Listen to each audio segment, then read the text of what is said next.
সেই সময় তার হেলমেট ছিল না, আমাদের কাছে যেটা স্বীকার করেছেন যে তার হেলমেট ছিল না, হেলমেট না থাকার ফলে তার মাথায় ঢুকেছে, সেটা হচ্ছে 3টা ডিজিট আটকে দিয়ে তারপর হচ্ছে রাস্তাটা এই পরিভ্রমণ করেছেন। তার এই ক্ষেত্রে 1 মাসের কারাদণ্ড এবং একই সঙ্গে আইনে যেটা আছে অর্থদণ্ড, উভয় দণ্ডই তাকে দেওয়া হয়েছে। দেখেন, আমরা ট্রাফিক কে একটা শৃঙ্খলা ফিরিয়ে আনার জন্য সবাই কাজ করছি এবং আমি নগরবাসীর প্রতি অত্যন্ত কৃতজ্ঞ এবং আন্তরিকভাবে ধন্যবাদ জানাচ্ছি যে এত স্বল্প সময়ে এই নগরে চলাচলকারী যারা রয়েছেন, যারা সড়ক ব্যবহার করেন, তারা ভীষণভাবে আমাদেরকে সহায়তা করছেন। আমরা আমরা আমরা ভেবে নিয়েছিলাম যে হয়তো আমাদের মাস 6 লাগবে যে এই অভ্যস্ততায় চলে আসতে, কিন্তু আমরা আশ্চর্য হিসাবে দেখেছি যে এটি জাস্ট 15 দিনের মধ্যেই আমরা একটা খুব বড় ধরনের একটা পরিবর্তন আমরা দেখতে পেয়েছি। এই পুরো কৃতিত্বটা কিন্তু হচ্ছে এই নগরবাসী। ধীরে ধীরে সড়কে একটা শৃঙ্খলা ফিরে আসছে এবং আমরা চেষ্টা করছি। এবং আমাদের কাছে সবচেয়ে ভালো লাগার একটা দিক হচ্ছে যে ঈদের যে ছুটি গেল, তখন তো রাস্তা তো যানবাহন শূন্য ছিল অনেক ক্ষেত্রে, অনেকাংশে। তখনও কিন্তু আমরা লোকজনকে দেখেছি যে ট্রাফিকের সড়কের এই শৃঙ্খলা মেনে চলতে। তো আসলে আমরা উন্নত বিশ্বের মতো এটাই তো চাই যে আমাদের সড়কগুলোতে শৃঙ্খলা ফিরে আসুক। কিন্তু এই সড়কের এই এআই কে ফাঁকি দেওয়ার ক্ষেত্রে যে এই অভিনব যে পদ্ধতি, এগুলোর ক্ষেত্রে সাধারণ মানুষের কাছে সুস্পষ্টভাবে একটা মেসেজ যাওয়া প্রয়োজন। সেটা হচ্ছে যে এটা আসলে কাজটা ঠিক হয়নি।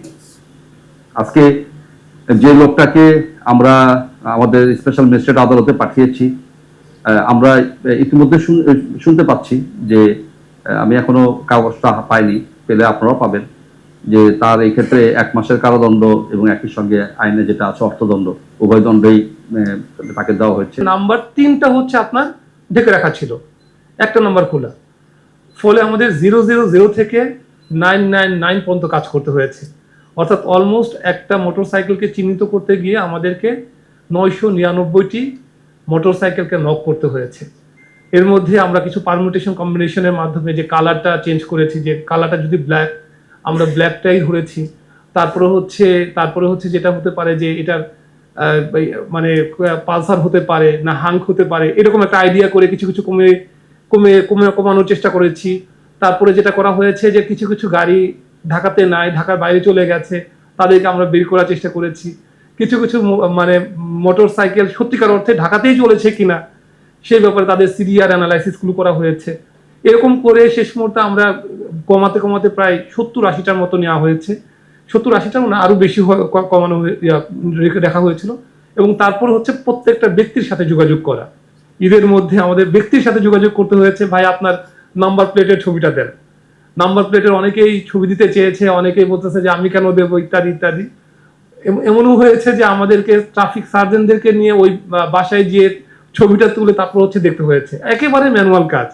তারপরে দেখা গেছে যে ওই ভদ্রলোক সে তার নাম্বার প্লেটের সাথে, নাম্বার প্লেটের ডিজাইনের সাথে যখন মিলেছে এবং তার সাথে যে তার গতিবিধি যেটা আছে আমরা সেটাকেও পর্যালোচনা করেছি।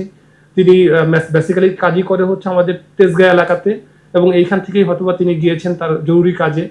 এবং সেই সময় তার হেলমেট ছিল না, আমাদের কাছে যেটা স্বীকার করেছেন যে তার হেলমেট ছিল না, হেলমেট না থাকার ফলে তার মাথায় ঢুকেছে। তো রাস্তায় ঢুকলেই এআই এর মাধ্যমে দ্রুত হচ্ছে মামলাটা চলে যায়, বা এরকম একটা ব্যবস্থা করেছে সরকার। সেহেতু সে হচ্ছে তার এক বন্ধুর প্ররোচনায় বা তিনি নিজে, সেটা হচ্ছে 3টা ডিজিট আটকে দিয়ে তারপর হচ্ছে রাস্তাটা এই পরিভ্রমণ করেছেন। তিনি হয়তো বা ম্যাজিস্ট্রেট মহোদয়ের কাছে তার দোষ স্বীকার করেছেন এবং সেক্ষেত্রে তার যে সাজা যেটা দেওয়া আছে সেটা হয়তো বা দেওয়া হয়েছে।